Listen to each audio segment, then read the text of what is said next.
В минувшие выходные мирнинцы встали на лыжи. Местные жители сдали нормативы ГТО, а школьники соревновались за Кубок школ. Евгений Тайтонов продолжит.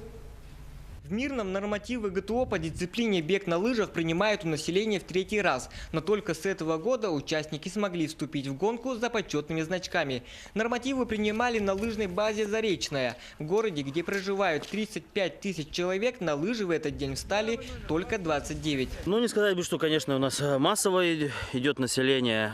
Ну, сейчас сдают те, кто этого сам желает, стремится и готов.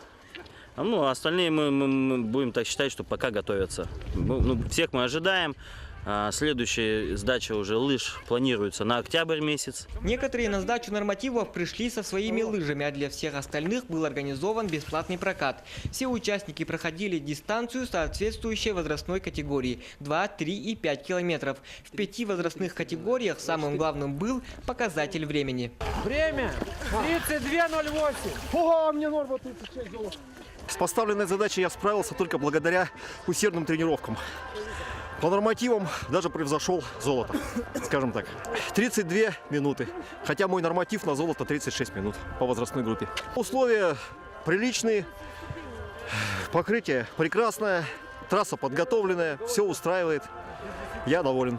Вслед за взрослым населением на лыжи встали школьники. Они, в свою очередь, соревновались уже в первенстве Мирнинского района на Кубок школ по лыжным гонкам. Обязательным требованием для участников было прохождение всей дистанции классическим стилем. За коньковый стиль сразу дисквалификация. Мне нравится заниматься лыжами, потому что ты становишься сильным, быстрым. Занимаюсь 6 дней в неделю.